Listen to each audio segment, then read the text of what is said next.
Welcome to the Sales Influence Podcast, where we talk about finding the why in how people buy. I'm your host, Victor Antonio, and before I jump into today's topic, first I want to thank you for listening to this podcast and sharing it with people. Thank you. That's all I can say. When you get a chance, please leave a review. If you go to iTunes or Stitcher, please leave a review. That kind of gives me some feedback on what you guys are liking or not liking. And last but not least, please understand the format. I try to keep this to 10 minutes or less because I know your time is valuable. You want me to cut out all the fluff and just get to the point. So I'm always trying to find new ways to approach selling without giving you the same old stuff that everybody else gives you. So I hope you like the format and this style of presentation. That said, today I want to talk to you about how to increase your average order size. Ooh, that's a good topic. How to increase your average order size. So if you're into B2B sales, you're really going to love this. If you sell multiple line items and you're B2C, you're going to like this. Or both, you just do proposals that have a lot of items, you're really going to love this approach. I'm going to show you how to increase your average order size. Get excited. And if you're in front of your desk, get the pen out with the piece of paper. If you're driving, just record and listen to it again later on. Now, let me start out with a story so I can set this up. Years ago, I worked for the telecom business. For those of you who don't know, I have an electrical engineering background, and I started out in engineering first. And I was an app engineer, applications engineer, and I was designing wireless systems. And I used to submit these big bids with maybe 50 to 100 line items. And then I would always put in some options and add-ons to see if that's what the customer wanted. And it wasn't uncommon for a customer to say, whoa, that's more than I expected to pay when they actually saw the price. Have you ever been in that situation where the customer says, whoa, that's more than I expected to pay? If you have, you're in the right place because I'm going to show you, first of all, how to handle that objection. 2, I'm going to show you how to handle that objection without conceding or lowering your price. And I'm also going to show you how to handle that objection and still increase your average order size. Sounds like a hat trick? Sounds impossible? I'm going to solve all these 3 in one. But first, I need to introduce a concept to you called the Endowment Effect. When you realize the power of the Endowment Effect, you will learn how to use this in your bid process to increase your average order size. And again, the goal here is to increase your average order size without lowering or conceding on price and still have a high average order size. Now, let me set up the story and the experiment and the study. Have you ever bought candy by weight, by the pound? Have you ever gone to a candy store and say, hey, let me get a pound of chocolates, right? And they sell them by weight. And so what happens? Well, the person goes over by the scale, puts a piece of paper or a bag, and they start filling it up with the chocolate that you desire, that you picked out, right? And they're filling it up, and it's great. And when they get to 1 pound, they stop and you're like, great, that's my pound of candy. Let me have that. I'm ready to pay. That's one scenario. Now, let's go back and do the same thing. You ordered a pound. This time they're pouring candy in, and the person behind the counter goes over a pound and then scoops some of the chocolate out of your bag. And what does your brain say?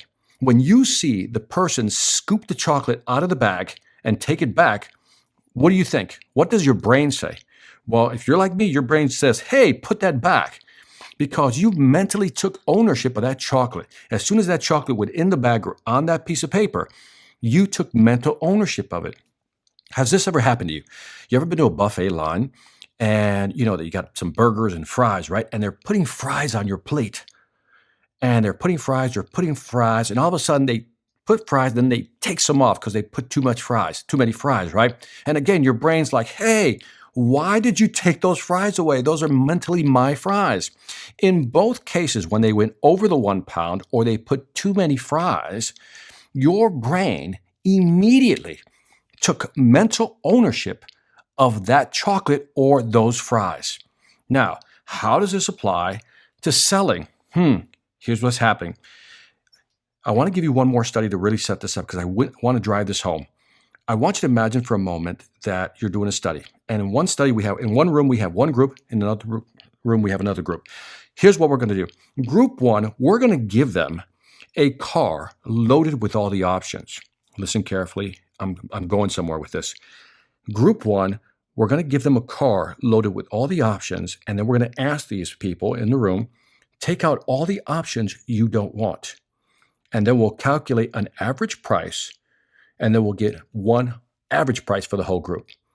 Now, group number two, similar situation, but this time I'm going to give them a car with 0 options. And I'm going to say to the group, add all the options you want. And then everybody's going to come up with a price, and then we'll come up with one average price for that group. My question to you listening, which group is going to have the higher average price?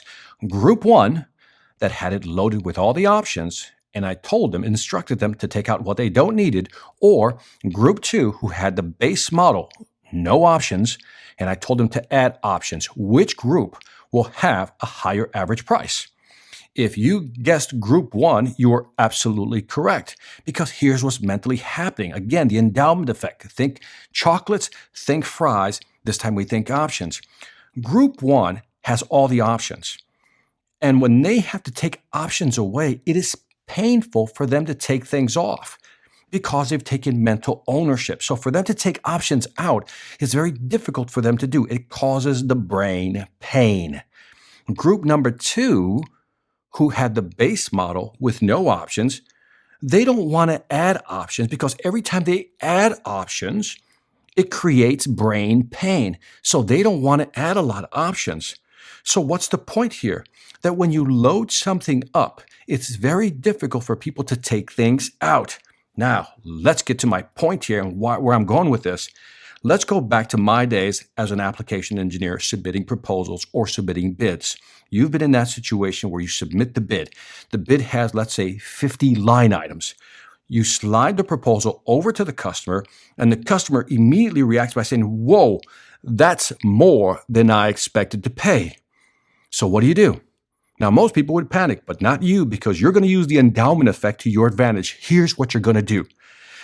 If the client is looking at the proposal and they say, that's more than I expected to pay, what I want you to simply do is grab your pen and hand the pen to the customer, and you're going to say something like this: Mr. Customer, I understand. So why don't you go ahead and take out what you don't want, and we'll recalculate the price. Oh, let me slow this down. I'm going to hand the pen to the customer. Say, Mr. Customer, I understand that that's more than what you expected to pay. So why don't you go ahead and take out what you don't want, and we'll recalculate the price. Now, if you understand the endowment effect, you know what's going to happen. They're going to have a hard time taking things out because they've taken mental ownership. It's like the car that's fully loaded. People have a hard time taking things away because they've taken mental ownership, much like the candy and much like the fries.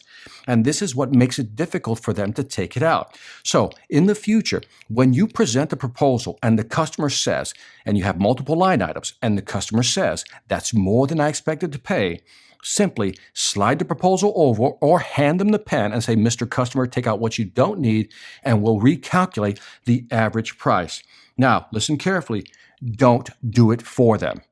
In other words, don't cross out. Don't grab your pen and start crossing things out. No, you have to let them cross it out. Why? Because you want it to cause them brain pain. Don't do it for them, because when they do it, it's tougher. And what will typically happen is that they'll probably cross out one or two things, but in the end, they'll still wind up buying at a higher price. And that's how you block the objection of that's more than I expected to pay without conceding on price and increasing your average order size. So I hope you enjoy this strategy. This is Victor Antonio. Let me remind you again, please put in some reviews on iTunes or Stitcher. Let me know what you think of this podcast. Give me some feedback. Be kind. Second, don't forget to check out my website, seminarsonselling.com. I have great sales training programs. Again, you can buy the full package or buy them individually for your group, your company, your team. Last but not least, I want to thank you for listening. This is Victor Antonio, always reminding you, selling ain't hard when you know how. Take care.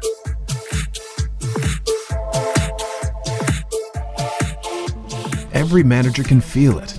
The difference between a motivated, value-driven sales team and one that's stuck in a rut. CEOs know the difference too. They can see it clearly in the profit and loss columns. The question is, how do you get your team to this elite level?